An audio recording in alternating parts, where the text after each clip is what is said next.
अब ये cross border जो दहशतगर्दी है वो उसका एक सिलसिला तो जारी है। पाकिस्तान ये बात भी पाकिस्तान पर ताबड़तोड़ हमले करने के बाद अफगानिस्तान के डिफेंस मिनिस्टर ने एक बहुत बड़ी स्टेटमेंट दी है। इंडिया ने कंफर्म कर दिया है, लेकिन इंडिया अब इसको लटकाएगा। लेकिन इसका जो हालिया वाकया था उसमें 16 जवान शहीद हुए थे। सो आपके जो सीएम खैबर पख्तूनख्वा हैं उनका एक मुसलसल मौकिफ रहा कि अफगानिस्तान के साथ मुज़ाकरात का एक सिलसिला होना चाहिए।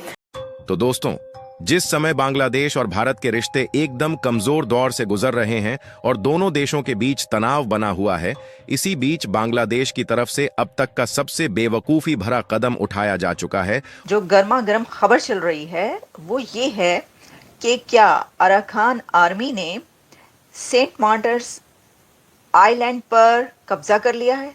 क्या Saint Martin's Island of Bangladesh को कैप्चर कर लिया है अराकान आर्मी ने?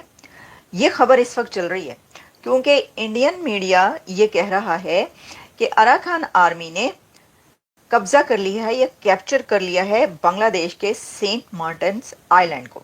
कि आखिरकार पाकिस्तान से कंटेनर लॉड करके जो जहाज बांग्लादेश के बंदरगाह पर पहुंचा है, इसमें कौन सा सामान मौजूद है? सर, अफगानिस्तान ने जिस तरह दीदा दिलेरी से पाकिस्तान को कहा कि हम जो है आपकी इस कार्रवाई का मुंह तोड़ जवाब देंगे, और 24 आवर्स के अंदर अंदर जिस तरह वो पाकिस्तान के बॉर्डर पर पहुंचे हैं, तो आपको क्या लगता है कि अफगानिस्तान तो खुद तो इतना टेक्नोलॉजी वाइज आगे नहीं है, क्योंकि इंडिया की हमेशा अफगानिस्तान को बैक रही है, अफगानिस्तान को सपोर्ट रही है, तो क्या लगता है कि इंडिया की सपोर्ट के बगैर अफगानिस्तान पाकिस्तान के साथ अपने मामला आगे बढ़ा सकता है?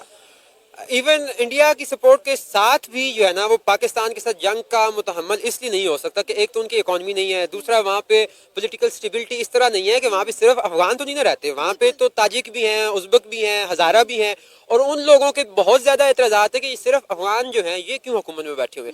सो उनको पॉलिटिकली अनस्टेबिलिटी का भी सामना है, इकनॉमिकली बहुत सारे मसाइल का सामना है, इंटरनेशनली बहुत सारी सैंक्शंस हैं उनके पास। तो वो कितनी देर इंडिया के चाय चवाए पे या चीन की सब, चीन तो खैर नहीं करेगा, लेकिन अगर इंडिया करता भी है, उनको हथियार देता भी है, तो बहुत जल्द मुंह की खाएगा और उसको स्वाद आ जाएगा। दरअसल हाल ही में जिस तरीके से पाकिस्तान और बांग्लादेश का लगाव देखने को मिल रहा है, इससे हमें तो बिल्कुल भी नहीं लगता कि इन दोनों देशों को आपस में मिलने से रोका जा सकता है, क्योंकि शुरुआत में बांग्लादेश के मोहम्मद यूनुस को भारत के खिलाफ भड़काने वाले अमेरिका के बाइडेन तो सत्ता छोड़कर जा रहे हैं, लेकिन इधर तुर्की, चीन और पाकिस्तान मिलकर बांग्लादेश को भड़काने का अलग ही खेल खेलना शुरू कर चुके हैं। और हाल ही में 21 दिसंबर को हम लोगों को यह खबर देखने को मिली कि बांग्लादेश में पाकिस्तान से कंटेनर लोड करके दूसरा कार्गो शिप पहुंच चुका है। चटगांव बंदरगाह की जो अथॉरिटी है, इनके द्वारा यह जानकारी दी गई कि इस व्यापारिक जहाज में 1000 से भी अधिक सिंगल कंटेनर लोड थे, लेकिन उस समय किसी को यह कानो कान खबर नहीं थी कि आखिरकार इस कंटेनर में भरा क्या गया है। बल्कि यह बात देखने को मिली कि भारत के साथ बिगड़ते संबंधों के कारण इनका व्यापार कमजोर हो गया है, जिसके कारण यह पाकिस्तान से जरूरी सामानों को खरीदने के लिए मजबूर हो चुके हैं, और इसीलिए यह दूसरा जहाज बांग्लादेश पहुंचा है। लेकिन अब जब इस बात का खुलासा हुआ है कि इन कंटेनर में कुछ और नहीं बल्कि एक्सप्लोसिव यानी कि विस्फोटक पदार्थ भरे हुए हैं, तो जरा आप सोच कर देखिए कि बांग्लादेश की ऐसी कौन सी मजबूरी है कि उनके लिए जरूरी सामान गोला बारूद और हथियारों को बनाने में उपयोग होने वाले विस्फोटक पदार्थ ही बन गए हैं। तो देखिए, इस वक्त जो सिचुएशन बांग्लादेश की बन चुकी है, मैं आपको पहले भी ये बात कह चुकी हूँ कि अगर मैं कहीं भी और ना देखूं कि भाई कहाँ पर क्या हो रहा है, तो मैं पहले ये बता चुकी हूँ कि बांग्लादेश की सिचुएशन, मुझे ऐसा लगता है कि ये टुकड़े टुकड़े ना हो जाए।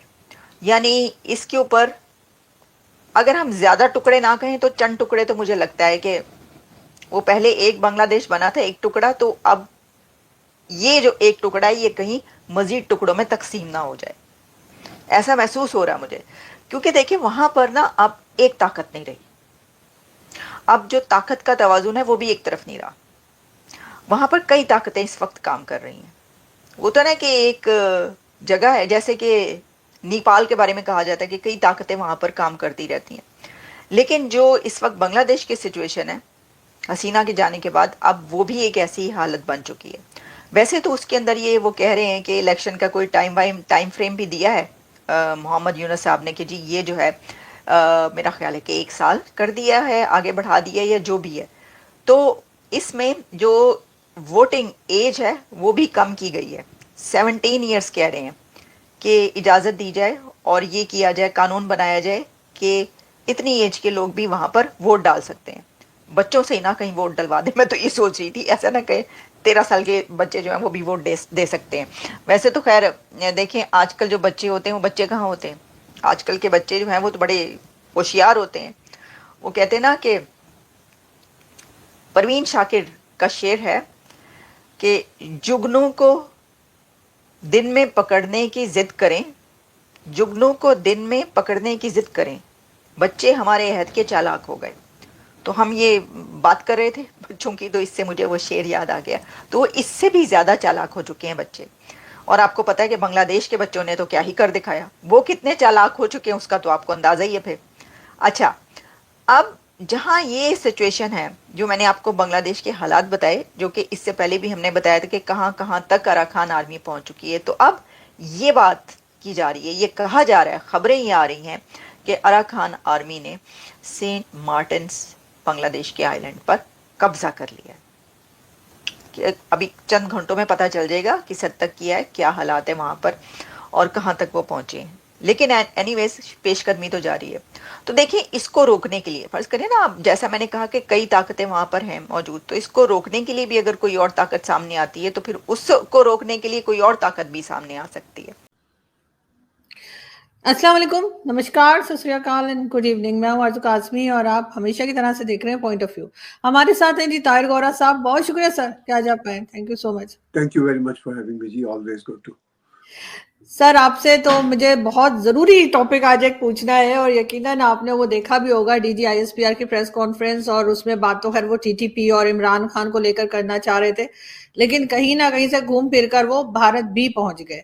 उनके स्टेटमेंट को आप कैसे देखते हैं भारत को लेकर भी, और उनका पूरा जो एक उन्होंने 2-2.5 घंटे तक उन्होंने जो प्रेस कॉन्फ्रेंस की अपनी, उसमें क्या कहेंगे आपके क्या क्या पॉइंट्स जो हैं वो आपको ऐसे लगते हैं जो गैर जरूरी थे या कुछ ऐसे थे जो आपको लगता है कि हाँ बात करनी चाहिए थी? देखिए, पहले बात तो ये है कि मैं कनाडा में 26 वर्षों से रह रहा हूँ। कभी हमने यहाँ पे देखा नहीं कि कैनेडियन आर्म फोर्सेस का कोई आईएसपीआर टाइप, कोई उनका पब्लिक रिलेशन का इस तरह का कोई स्पोक्स पर्सन हो। तो हमारे लिए तो अब यही बड़ी शॉकिंग बात होती है कि एक देश का जो फौजी तर्जमान है वो आता है और जो उसके मुंह में आता है वो बके चला जाता है। आई एम सॉरी टू से। कुछ समझ नहीं आती इनकी। जो मैंने ब्रीफली इनकी झलकियां सुनी, इनकी जो प्रेस कॉन्फ्रेंस है, अब कौन देखे इनकी प्रेस कॉन्फ्रेंस को, इतनी लंबी प्रेस कॉन्फ्रेंस को। लेकिन इनका जो मैंने झलकियां देखी, जो असल एसेंस देखा, तो वो देख के यही अंदाजा हुआ कि भाई ये सुई वहीं की वहीं अटकी हुई है जहां ये अटकी थी आज से 60-70 साल पहले।